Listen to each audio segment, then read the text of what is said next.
Hello, everyone, and welcome to another episode of the Rouge Rugby podcast where we talk about real Canadian rugby. I'm Stu Hardy, and this week I am joined by the two guys that are leading Yukon Rugby, Charlie Feht and Eric Fekete. Charlie, Eric, thank you for joining me for this episode. Yeah, thanks for having us. Thanks for having us too. Fantastic. So, as we do with all these interviews, we start with the questions of what got us into rugby to begin with. So, Charlie or Eric, do you want to take the first question? What got you started in rugby? Yeah, jump in there, Eric. I think you got a pretty cool story to tell. Sure. So I'm actually born and raised in Whitehorse, where growing up there was no rugby.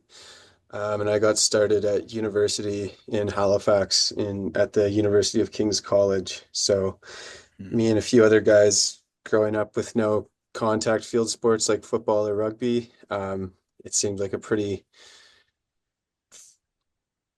I don't want to say easy, but like welcoming sport to walk onto and join the team. So yeah, first year university, bright-eyed, bushy-tailed, got in there.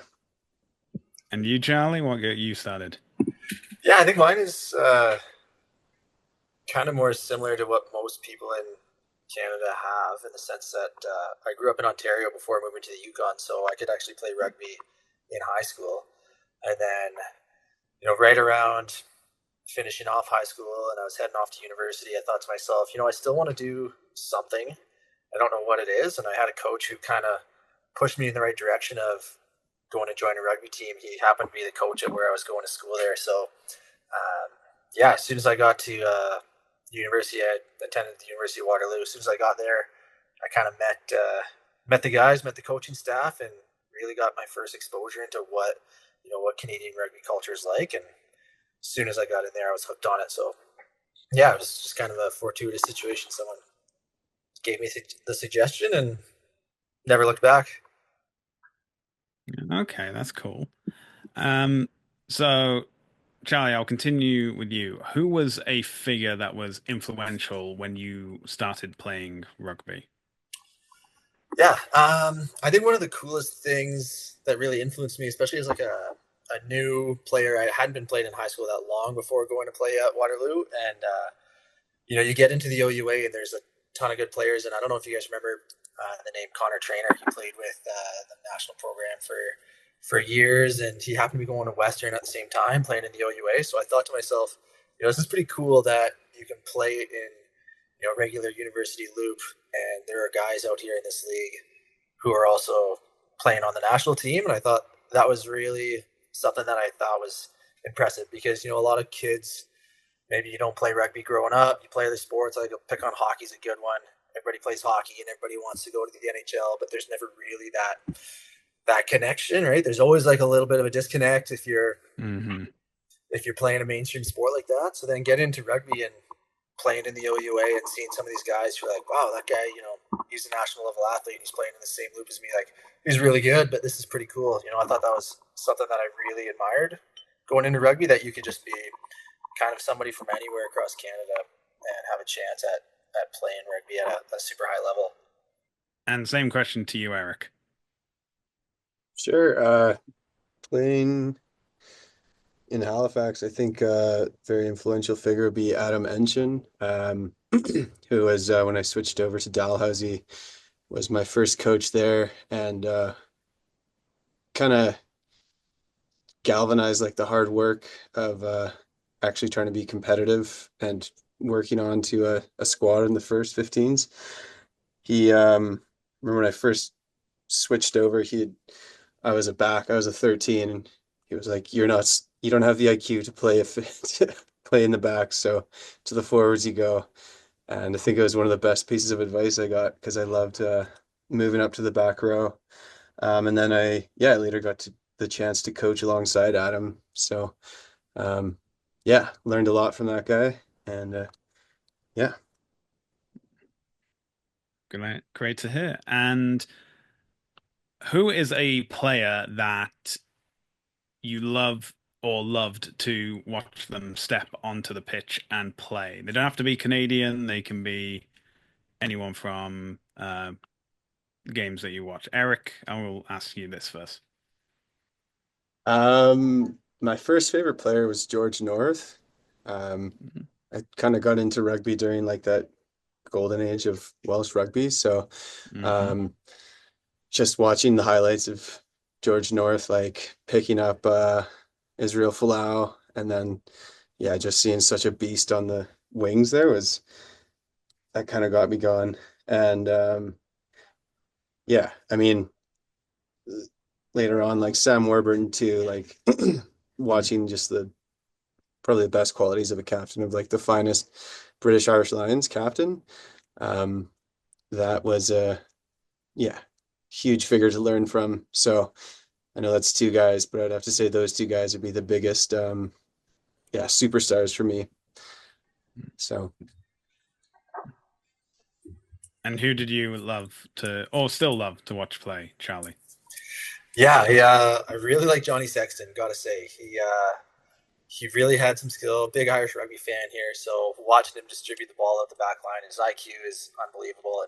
And he's not the biggest guy in the world by any means, but just watching how you can be such an influential player dictating the game, even though you're maybe not the most physical. I used to love watching Johnny Sexton play. So would have been great to see Ireland get past New Zealand in the last World Cup, but New Zealand's a quality side, so that's it for them. But yeah, I loved watching Johnny Sexton. Even love watching guys like Justin Colby right now with the Springboks because he's just a little guy out on the wing, But being a smaller guy myself, I like seeing some of these little guys have success on the national stage.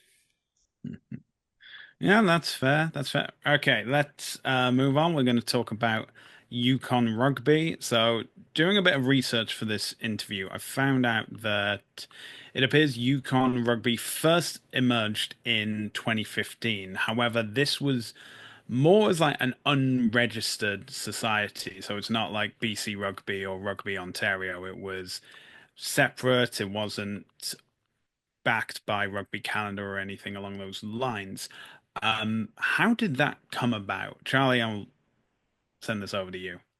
Yeah, it kind of came about in a fortuitous way. There happens to be actually a lot of sort of closet ruggers, I'll call them up here, who guys who maybe used to play back in their prime, played in university, and have since moved to the territory and still haven't kind of let the fire die to say. So, as the story goes, it actually started with a couple guys in town who just happened to meet up at the pub one night and started talking rugby.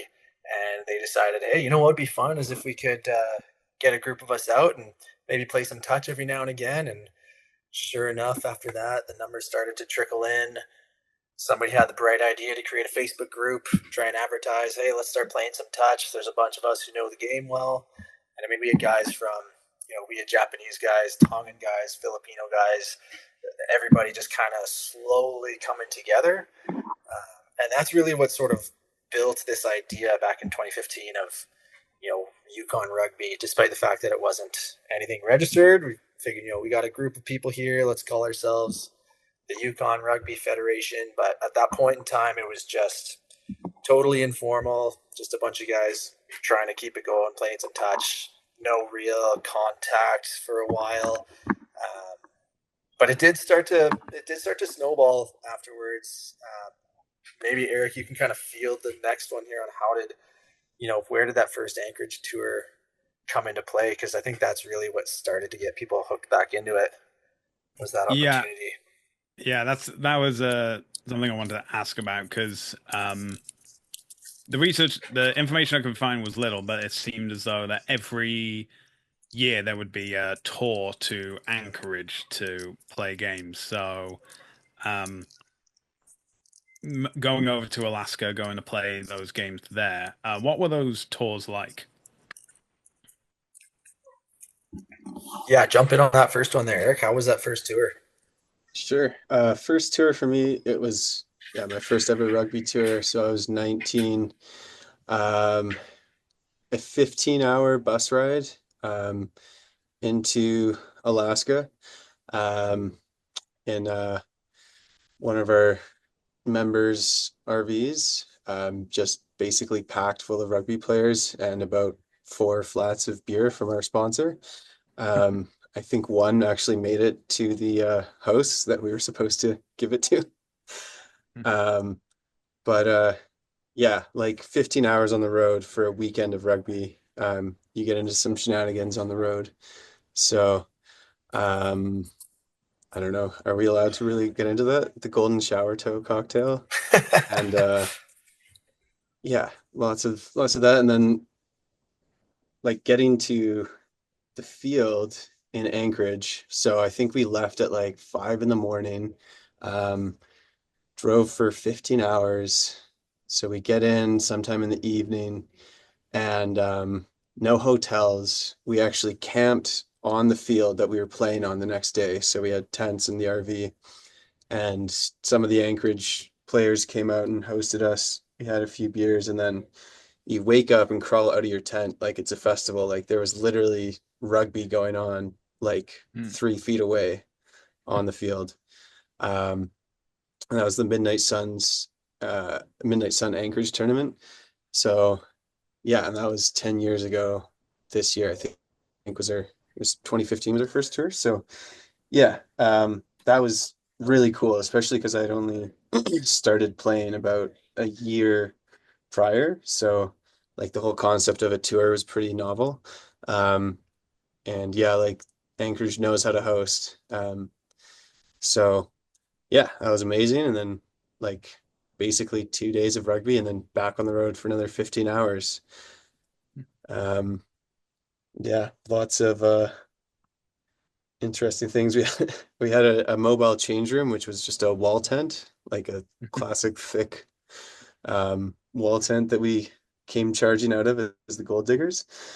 And yeah, and then the following year, I think we came back and we moved up. Charlie, maybe you can correct me on this, but we moved up to the Alaska Mountain Grounds. So that's like the Field of Dreams. I'm not sure if you've heard of that, Stuart, but that's a pretty legendary mountain ground that's or rugby ground, sorry.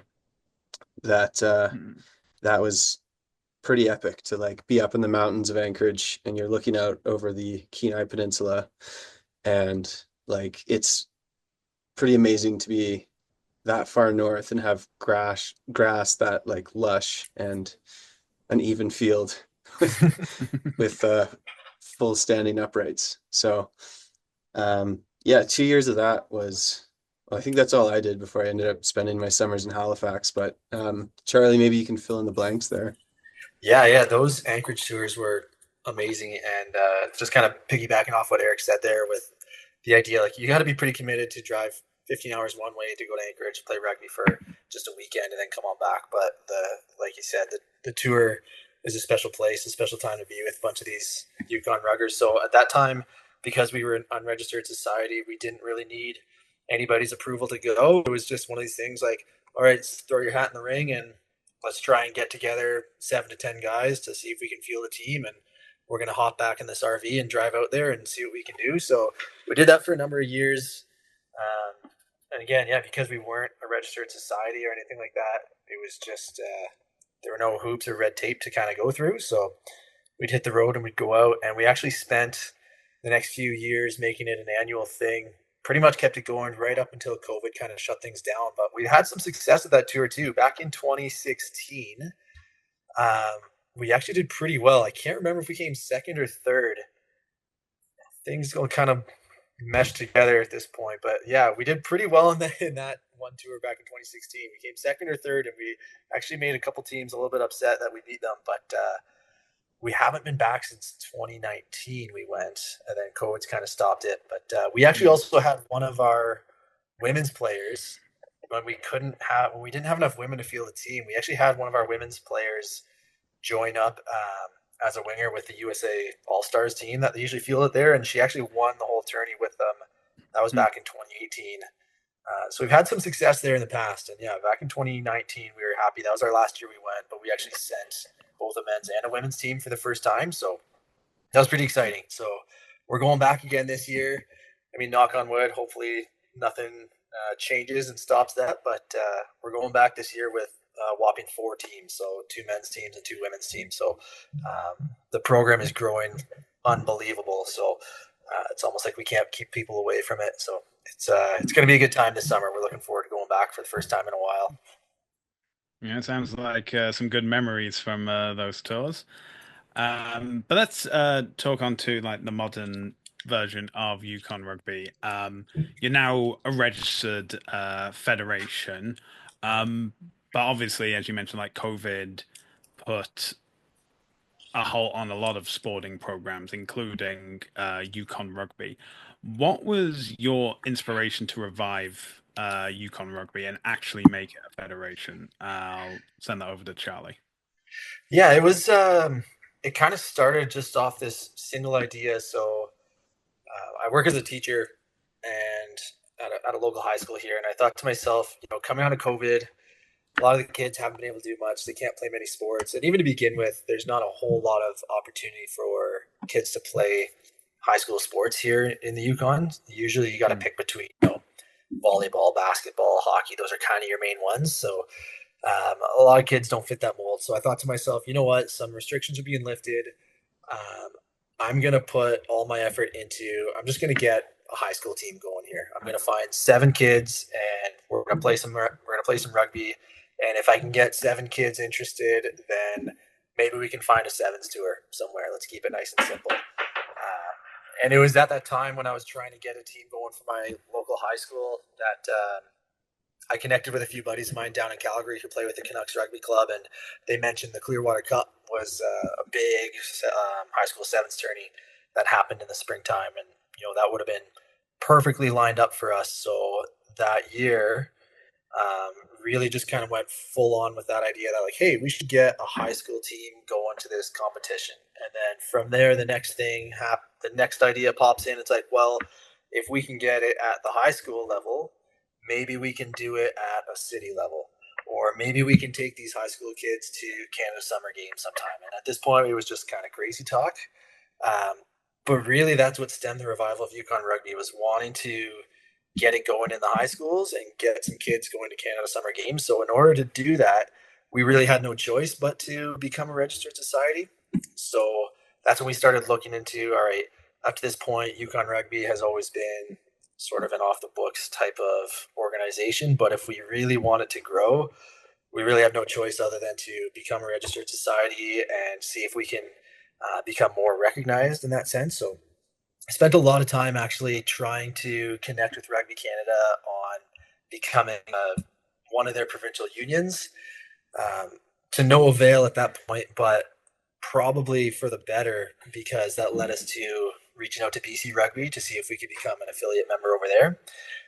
And they were happy to take us on as an affiliate member. I mean, they've got clubs down in the United States as well who are part of the BC Rugby Union as an affiliate member as well. So it was nothing new to them to have somebody from out of province ask to become an affiliate member, and then by doing so, there's our coverage for our insurance now. There's all our policies written. There's everything that we need as a small organization that we likely couldn't do. We could just lean on BC Rugby Union for that. So that's really what stemmed the idea to become more of an actual registered society. So yeah, it all built out of that idea of, well, let's see if we can get some high school kids playing and maybe send them to Canada Summer Games. Okay, how do we do that? Well, I guess we have to become a society. Okay, if we become a society, who can we get our insurance from? Oh, let's reach out to BC Rugby. And it just kind of started to snowball from there. So that's all happened really since 2023. And now, from that little idea, we've got like a competitive high school loop going. We've got senior programming, adult programming, mini rugby. Like it's been unbelievable how it's grown. That's great to hear. Just to continue on the becoming an affiliate member with BC Rugby, how did that come about, and what have been the some of the more obvious benefits, but some of the less obvious benefits to being a affiliate member to BC Rugby? Yeah, some of the obvious benefits right away is, okay, now we've got access to the BC Rugby insurance. We've therefore got access to the Rugby Canada insurance platform. Um, by doing so, we can actually have sanctioned games. If we ever wanted to host teams or go to tournaments, we're covered in that sense. But some of the things that I didn't expect, which was great, was joining up with BC Rugby. Like there become all these other opportunities for our club members, because we're now a registered society. So if we want to get any of our members certified as officials or certified as level 1 or 2 coaches, there's pathways that you can do that because you're part of BC Rugby. Even access to grant money, as we've got funding through the Community Development Fund or through Rugby Canada, access through even just Yukon government stuff can only happen if you're part of a sport governing body, which through BC Rugby we are. So a lot of that stuff has just allowed us to really grow and take our programming to the next level. Right, fantastic. I mean, obviously, BC Rugby Union has a very rich history of rugby within Canada. So to be a part of that organization as an affiliate is incredible. And as you said, lots of things that are available to you that you didn't even consider when it happened. But now these resources are available to you. And as you mentioned, coaching options as well. I think that's obviously very important.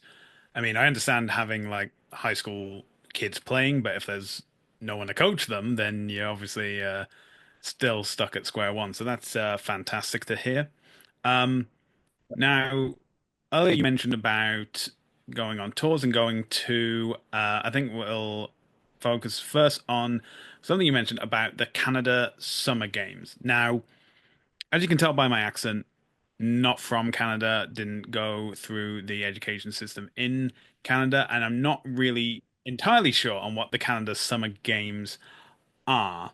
I've seen bits here and there, but as someone who is planning on taking a Yukon Rugby team to the Canada Summer Games, can you explain what they are and what rugby's involvement looks like in this tournament?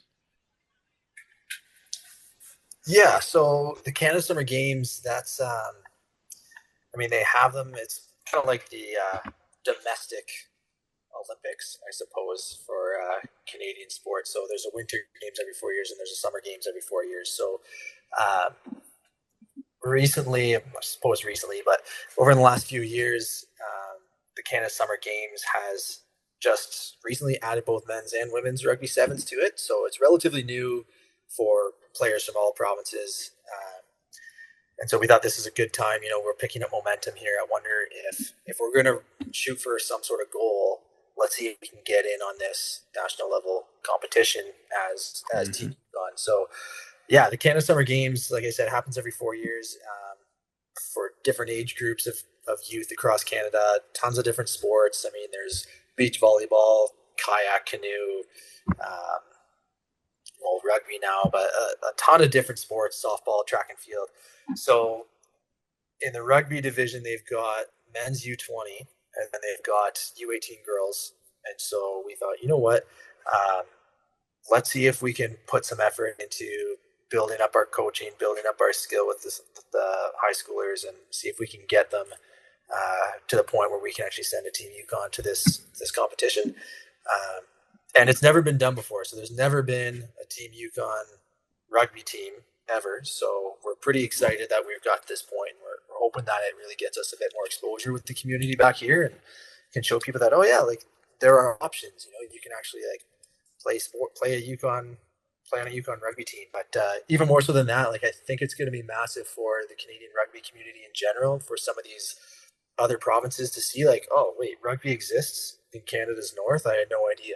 Right. So I think it'll be cool just to get us a little bit of recognition amongst the rest of Canadian jurisdictions as far as rugby goes. Correct me if I'm wrong, but this is going to be the first time that it's women's included in rugby for Canada Summer Games. So the fact that we've got a Yukon team of women going for the first ever, so it's two firsts. It's the first time that we've got, I think, any territorial team going for rugby, definitely rugby sevens, and then it's also the first for women to be represented at this multi-sport event.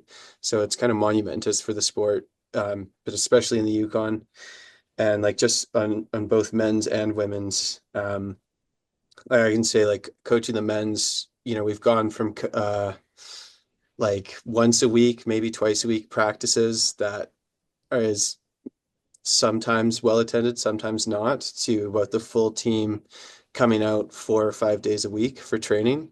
So it's been pretty awesome to see the guys kind of galvanize themselves to like step up to become a bit of a performance team and not just a handful of players that kind of enjoy tossing the ball around and just want to go and play high school. So I think for the future of Yukon Rugby, that's going to lead to a lot more talent being developed here. And I think all the players have really bought into that. So it's really exciting to see. And it's cool to see the players put the work in. And it's interesting because I think like out of all the multi-sports events in Canada, um, and potentially elsewhere, like there's not a lot of representation from rugby. Like I know the Commonwealth Games, that has no rugby. It's great to see it in the Olympics, but here at home in Canada, like uh, I think this is kind of the only stage in at a multi-sport event and like the biggest one in the country that these athletes are going to get to represent and being like the feature sport at St. John's, it's going to be huge. So a lot of eyeballs on. So like Charlie was saying, like the fact that like, every province is going to be watching and actually get to see what Yukon Rugby is about. I think it's finally time that we can kind of show ourselves off and yeah, it should really put us on the map and kind of get into some of those maybe advantages that we talked about with being a part of BC Rugby and kind of open us up for even more exponential growth, which you've already had lots of, but we'll keep the ball rolling. Yeah, do you mind if I jump in there on talking about growth? Because just kind of strikes a chord with me. Is I think one of the most influential things, or one of the things that I'm the most proud of with Yukon Rugby now, is we've had it going at the youth level for just long enough that we're starting to see some of the benefits that other clubs get of bringing youth through a program and then having them come back and help grow the program. So we've got a couple guys right now who have recently played with us, and then they've graduated. They've gone on to play, go to school somewhere else or go travel. And some of these guys, like these young guys, 18, 19, 20 years old, who are now coming back and wanting to help out coach and wanting to help grow the game. And I think it really speaks to, the growth of rugby in the territory and the love that people are finding for it. The fact that we can get these guys, these young players in grade 11, 12 hooked into rugby, and then they go out, and when they leave the territory, they keep playing. And then when they come back, they've been playing down at a club down south at school. Then they come back to Whitehorse here, and they want to get involved, and they want to coach, and they want to keep growing the program where they came from. So I think it's great to see that it's not just a flash in the pan where we get these guys for a year or two, and then they forget about rugby. Like they are getting into the sport, which is something that both Eric and I are, really happy to see. Yeah, just big thanks and shout out to Jinxie, huge rugby icon here in Canada, world rugby master trainer. He always comes up, does all of our coaching certs, all of our official certs. So we really wouldn't be where we are without Mr. John Long, Jinxie himself. So he's helping grow rugby in the Yukon. He's living in Calgary, still helping us out big time. That's amazing. And, the long-term benefits of a program like this obviously coming to fruition is, you know, really great. You have also mentioned that you're planning on doing like other tours this year. Are you at liberty to say where you're planning to go during the 2025 season? Yeah, for sure. So we're taking a contingent of high schoolers down to Calgary again. We'll go back to the Clearwater Cup there. This will be our third year. They always put on a great tournament there. Brent Goff and the organizers, they do a great job down at the rugby grounds there. Eric, you're taking a team down to Edmonton Rugby Fest this year. Is that right? Yeah, that's right. The Canada Summer Games training squad will go to Edmonton Rugby Fest in May. So that'll be our first time there. And then, yeah, like we said, we're going back to Anchorage for our 10th anniversary, fingers crossed, in June. And In that'll be our June. 2 tours, or 3 tours rather. The last question I'm going to ask is about hosting some games in Whitehorse this year? You've said that this is a plan that you hoping to see come to fruition. Um, so I guess the main question is, who are you looking to bring to Whitehorse, and is there any chance those games are going to be available on a broadcast, whether that's Facebook Live or YouTube Live or anything along those lines? Yes. Before getting into that, just want to say like our community has been hugely supportive. Sport Yukon, um, Sports and Recreation Branch, and the City of Whitehorse have been so helpful for getting us field time and supporting us with grants. So it's looking like this year we might actually be able to invest in some technology that would allow us to do some live streaming. Um, and I think we'll drop our socials at the end here, but basically anywhere in Western Canada that's willing to make the trek up, we would love to host. We've put out a few feelers to a few BC clubs and a few Alberta clubs. Our Yukon champs is kind of bad timing. I think we're at the same time as the PRCs in BC. So a few of the BC clubs have mentioned that it might not be great this year. But there's also a club in Yellowknife actually that we've been trying for a couple of years now to make something happen, and it feels like we're just on the cusp. And yeah, Amanda and Jolene at Sport Yukon have been super helpful with like encouraging us to get more people up and make it a bit of a legacy tourist event. So I think it's only a matter of time, like maybe by next summer, you'll see a multitude of clubs coming up to visit and getting to experience the Yukon hospitality. And we've also actually got a kind of satellite club starting, I guess you could call it that, even further north of Whitehorse in Faro, which is a very small town in northern Yukon.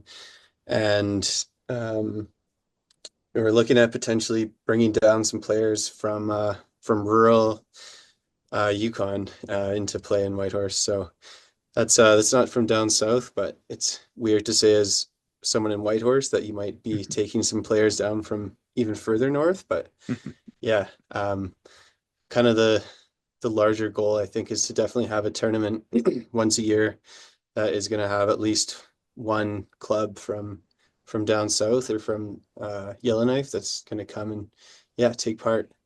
And hopefully we can get some sort of camera technology set up so that we have some live streaming or at the very least some highlights. Fantastic. Well, I do hope you guys can get the opportunity to host games this year, and I definitely know that I would absolutely look forward to watching those games live, whenever those may be. However, if anyone out there is looking to watch any games this weekend, then we have the return of the Sevens tournament that will be available on TSN. We also have MLR games available on the Rugby Network. The Premiership and URC continues this coming weekend on Sportsnet, but the Champions and Challenge Cup playoffs will be available on epcrugby.tv. Now, if you enjoyed this episode, be sure to check out more, as well as our written pieces, on our website, rougerugby.ca. You can also find our podcast on Spotify and on YouTube. Make sure to like and subscribe, hit the bell notification, and stay up to date with all our videos. We are available across social media, including Facebook, Instagram, TikTok, Threads, and Blue Sky, all at the Rouge Rugby. Guys, where can people find out more about Yukon Rugby? Go to yukonrugby.com, and you can also look us up on Instagram at Yukon Rugby, and I think the same on Facebook. And you can find me on social media at Hardman, spelled H4RDMAN. Well, that is where we're going to end this episode. Charlie, Eric, thank you for joining me and being able to talk about Yukon Rugby. Definitely appreciate it. And thank you all to our listeners and viewers for joining us for another episode of the Rouge Rugby podcast, where we talk about real Canadian rugby. We hope you can join us again next time.